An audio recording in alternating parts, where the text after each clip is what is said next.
What's up, everybody? It's me, your girl, Flojo, and today we're talking about angel number 1111 or 111, right? And we're just gonna break down basically what this number or these two numbers mean because they're pretty interchangeable, right? The first thing that we're gonna hop into is this is a sign or a signal from your angels or your guardian angels or your spirit guides that you are transcending, right? You are now operating out of a higher mind state, which means like you're no longer thinking about worry, stress. You're not coming from ideas of scarcity, right? You are elevating. You're no longer operating out of that frequency, out of that level of lifestyle. Okay, and when you see this, it's kind of like a key to a smoother life, right? Because 1111 or 111 like teaches you to monitor your thoughts, right? Because whatever you're thinking about can easily become a reality for you, right? And if you're thinking about something positive, then obviously, okay, you're gonna attract this. This is like a sign that you're ready to attract whatever this positive vibe is or positive thought that you're thinking about. You're gonna attract that towards you. Now, on the other hand, if you see 111 or 1111 and you are in a bad headspace, that's also a beacon to like snap out of it. Because this is what you're going to make a reality, you know? So, yeah, use this number interchangeably to, you know, as a signal. As soon as you see the number, like, oh shoot, what am I thinking about? Because you are going to create that, right? And that brings us to like the third point. 1111 or 111 also reminds you that you're a creator, right? You create your reality. That's the token right there that I think a lot of people don't tap into, is that you have the ability to create whatever reality you want. Everything that you have right now, you did by your thoughts, by your own thoughts and your own ability, right? So if you're operating out of a low level or you're not where you want to be in life, that's because you did whatever it is that you did to get there. But the good thing is you can change it. You can change it just by changing your mind state and your ideas and your positivity, right? And so if you're at a higher level, if you're where you want to be financially, but you're not, like, say something like a marriage or something, you're not where you want to be in that marriage, it's you create the reality of that marriage. Now, it does take two. It does take two people to tango. I get that. But on your side, it's like, what are you doing? Who are you in this marriage, right? Are you the person that's always nagging the other partner, right? To do better and be better.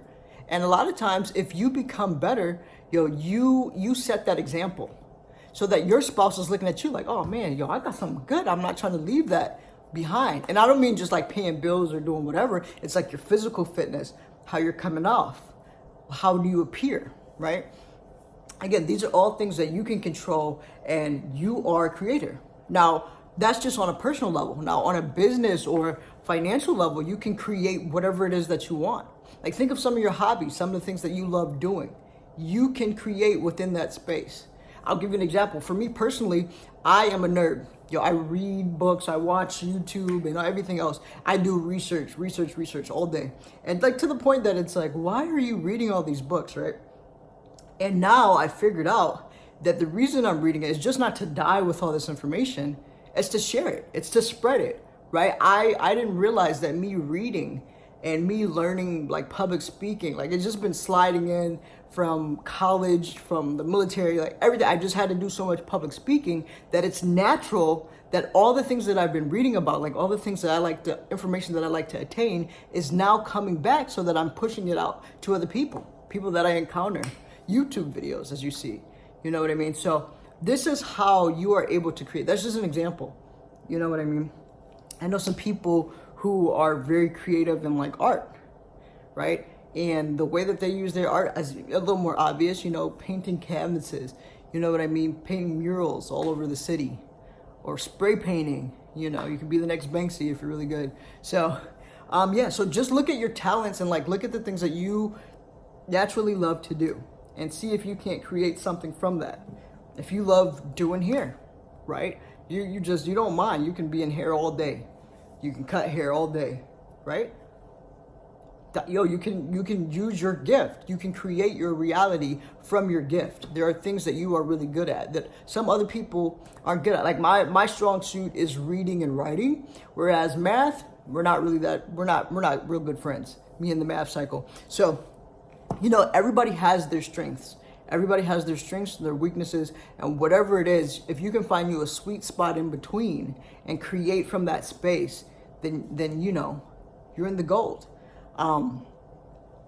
Another thing is like, I can't like hound on enough is like being conscious of your thoughts. I think the way to, if you're going through a lot, like, cause I know times get tough and times get rough and sometimes it's hard to pull yourself into a happier or more conducive space. I think one of the best tools that you can use is meditation, right? If you're not big on meditation, I feel you, because like you got ADD. It's like, sitting still for this long is crazy. Start off with a little bit, like 3 minutes, 5 minutes, right? If you go on YouTube and you search like 5-minute meditation videos, they'll pop up, right? You just put you on some headphones and like go sit in a corner for a minute and woosah, right?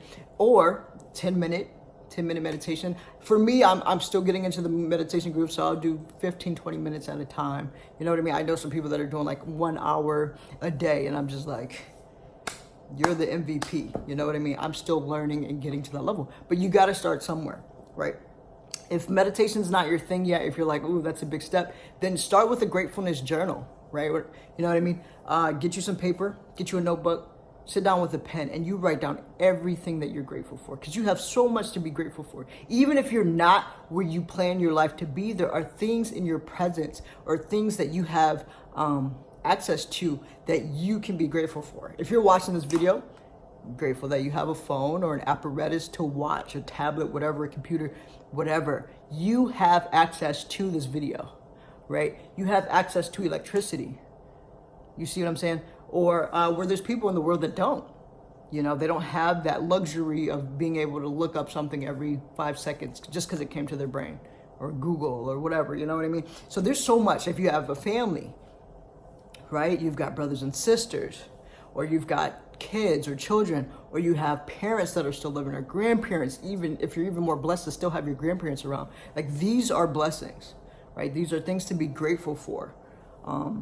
And then like, and if you're still in, I know some people have separated spirituality and religion. And so if you are still holding on to your religion, then you can say gratefulness prayers. Just take 5 minutes of your day and talk to your creator and just say, I'm so grateful. I'm so thankful for each and everything that you get. Thank you for the meal that I had. That pizza last night was delicious. I appreciate you for blessing me with that. Or thank you for the roof over my head. Right? Thank you for the ability to just have this conversation with you, a reminder to talk to you, for giving me the air that I breathe and allowing me to see another day. And that time, and also that can pull you out of anxiety and depression. When you realize how much you do have instead of the things that you don't.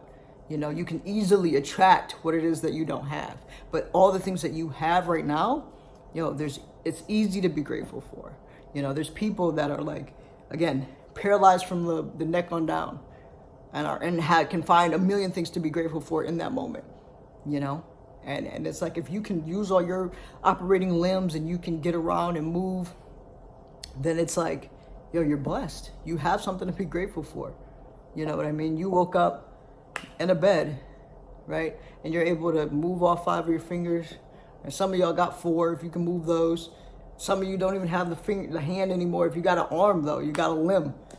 You're grateful. So anyways, I just wanted to step into angel number 1111. Watch your thoughts, right? Because whatever you're thinking, you are going to attract to you. That's what you're going to attract. So keep it positive, keep it easy. Make sure that you stay with good energy all day. Y'all be blessed, and peace.